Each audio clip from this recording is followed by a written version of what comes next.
Nalingi nanga mot de passe. Ona banda ko naviguer. Très heureux, chers internautes, de vous avoir encore trop.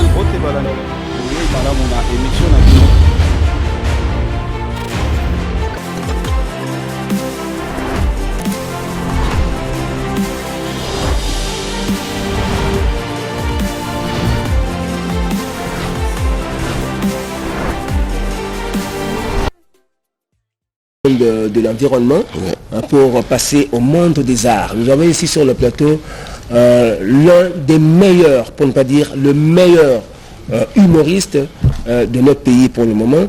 Il s'agit de Sai Sai, Fiston Mafinga alias Sai Sai. Bonjour monsieur Fiston Mafinga. Ouais, bonjour.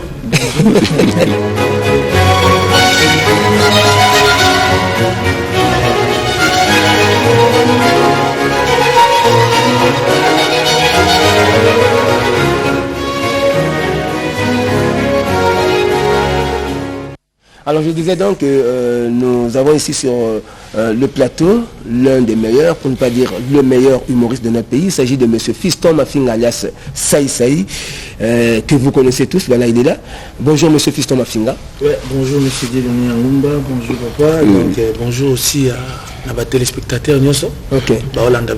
Alors tu viens dire pour tout le monde que lelo disons ma solo to bana obeta bandakala Fiston Mafinga soto bingo parce que tout le monde au mati mingi et batu tant ba mon artiste mati ba mon aki akomi na mbongo belé mais bazala surpris artiste ngo batu ba mon na mbongo belé so akufi et comme nini l'état c'est-à-dire que il a un paradoxe. Alors Toyebité Fiston, qu'est-ce qui se passe réellement? Bino artiste. Bon, déjà au départ Isaka pas pour un artiste était.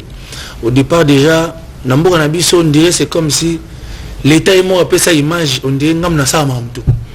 Même si l'état même si c'est moi les bosone bukani so me ko bon samba yo kanga. C'est ce qu'on appelle en français l'état providence. Voilà. Donc l'état va intervenir makambo so ko de dire ko intervenir directement intervenir. Na problème on est ya mai côté na mon biso to ba moi c'est mais il fallait na aménager quand même na sala mais ba singa so sali yango et l'état a évité il faut bakanga yo. Donc il fallait quoi na qui nous a mis kanda pour na rebongisa autorisation. Et puis grave encore j'ai payé donc ba sengi ba taxe mo boyeke faut fouta yango pour après rebongisa libosono.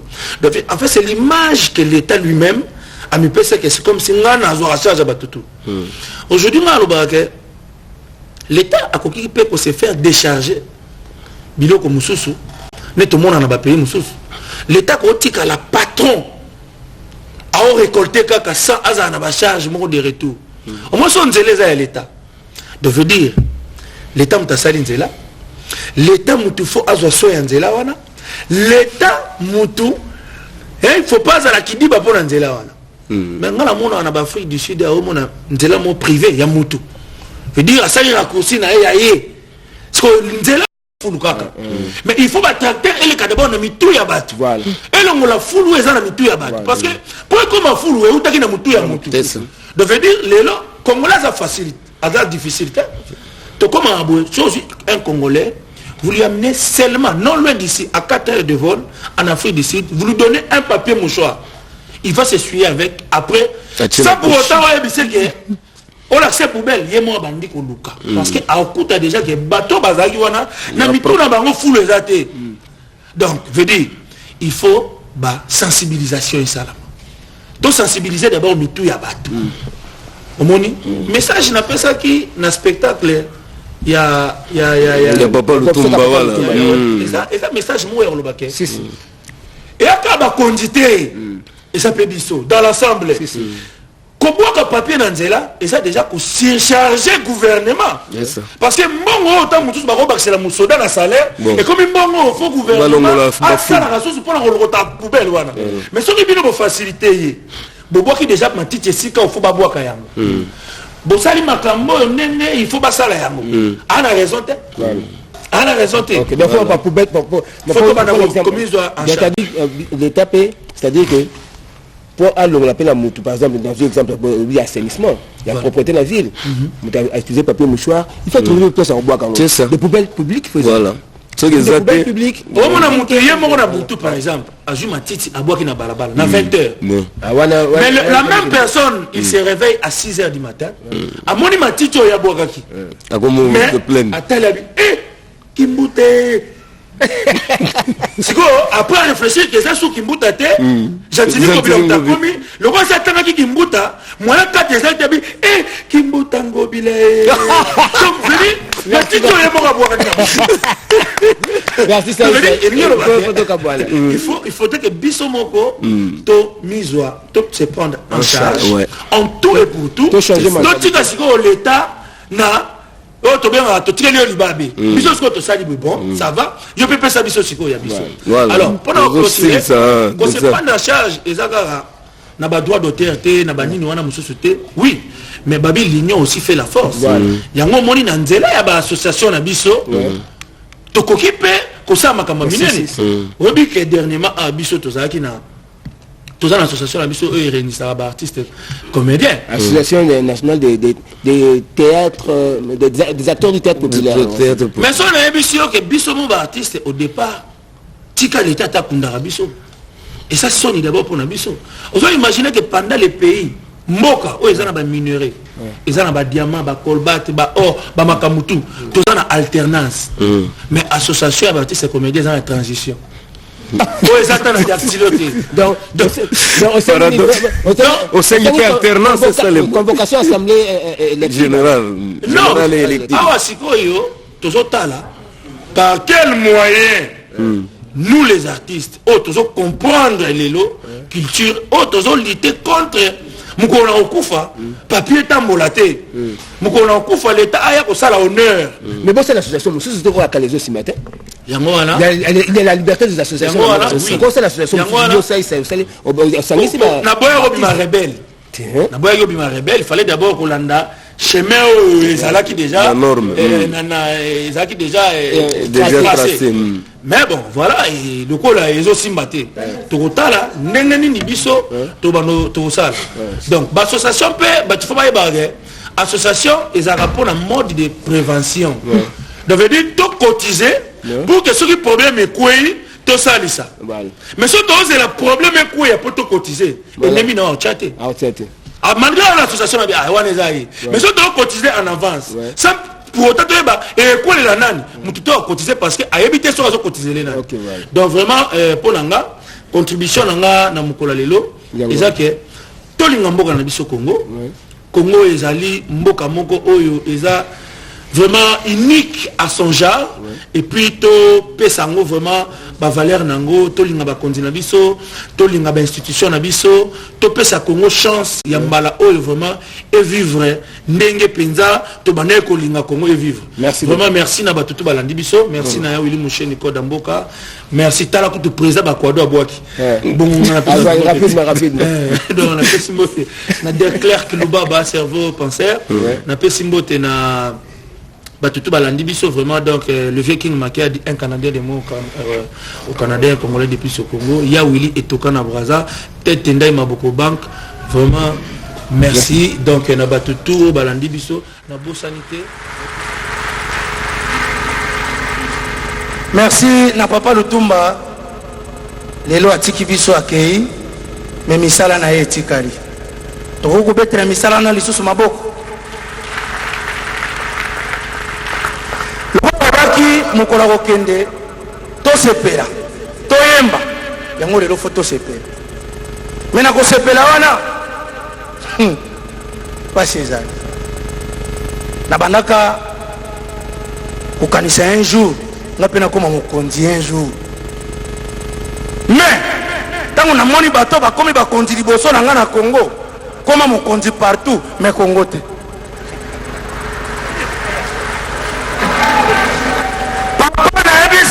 mokonzi partout na Congo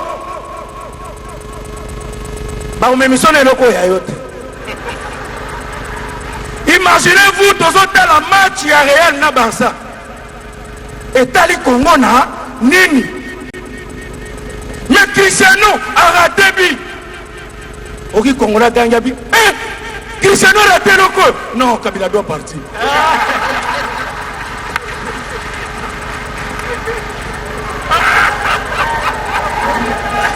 Ya Kabila na kati ya match wana ha nini.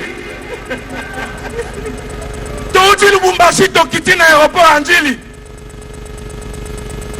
Machine ebimisaka ba bagage. Tapis roulant wana soki bobenga nini.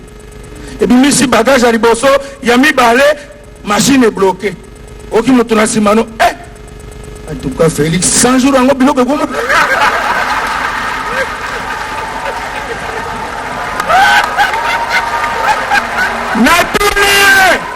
Le lobby papa alongwe président de la République comme ils sont sur le réparateur.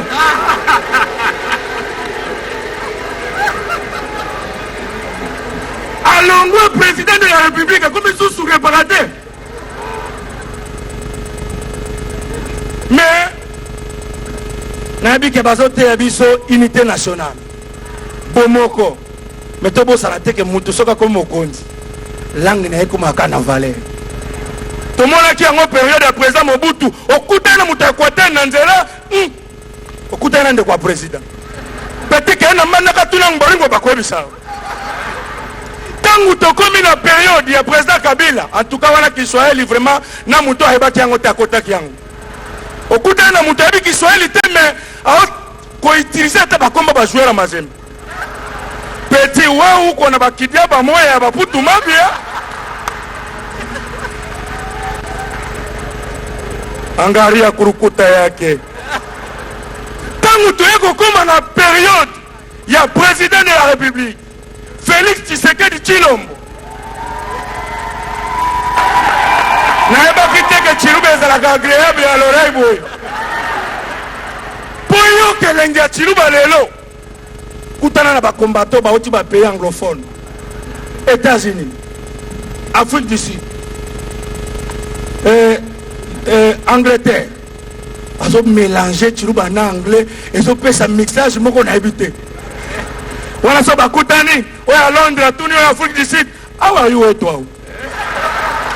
Il y a Afrique du Sud, à Zong ici, bish, thank you. Il y a Amérique, à Tunis, maintenant, bah, Moudinda, Agni, tomorrow, Dilol. Tomorrow, Dilol. Merci beaucoup.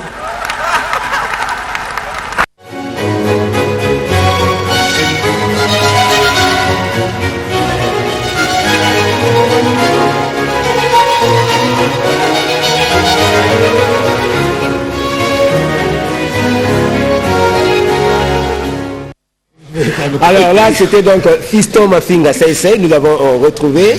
Là, c'était le dimanche dernier, lors des obsèques de Papa Lutumba Ndomanono Simaro, qui nous a quittés depuis le 30 mars 2019 à Paris, en France, à l'hôpital Broca, à Paris 13e. Et nous l'avons inhumé le dimanche 5 mai dernier à la nécropole entre terre et ciel, avant la levée du corps. Puisque Papa Lutumba, de son vivant, avait demandé qu'on célèbre sa mort par des chansons, par des danses, et le comité d'organisation des obsèques y a ajouté également de l'humour, du rire, parce qu'il n'a pas voulu que lui, on le pleure. C'est ça. Et d'ailleurs, ça en valait la peine.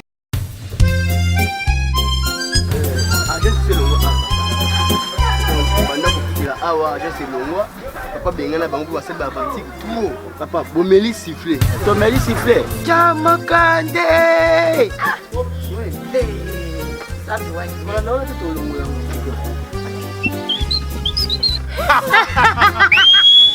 bomeli siffler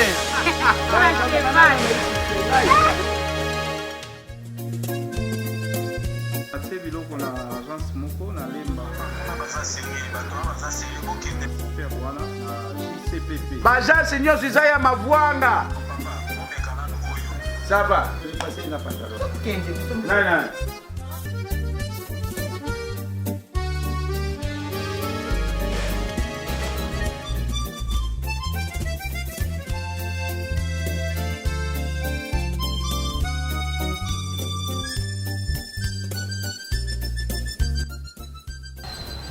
JC yo malamu tu ya kuzwa bilo. Na moni yangu peke. Moni yangu lukula boni. Yangu wana. Yo. Bonjour papa et maman. Ah bonjour. On est placé. Ah? Prenez place. Ah merci. Bofanda. Ah, kufanda. Pesa biso code na bino. Code yangu ana. La mon keka papa. C'est Makaya Mayuma. C'est ngai yote o. Ngai nde. Ça va carte d'électeur papa. Papi. Logo ya deux colis oyo hein. Papa Makaya Mayuma, tala Makaya Mayuma. Papa, boba loka na sima na dépôt boza biloko na. Yewana JCPP mokonzi ya ba agence nyonso yende kilo ya makambo ya kotinda biloko pe kozwa ata oza na nombre ba conteneur eboni tala dépôt na biso okomona confiance. JCPP, la rapidité, la sécurité. Oh ya c'est kolela ya bato makambo na bino souci ya ba agence esili epai na biso. Tala biloko eko kita moto aza na esengo kuna tozwami wapi toza na France toza na Suisse toza na Allemagne tala bato bakosepela azwi andimi te epai na biso bokesene ezali nalingi nanga mot de passe mpona bandako na bige. Très heureux, chers internautes, de vous avoir encore trop. Ote balana. Oui, madame, on a émission.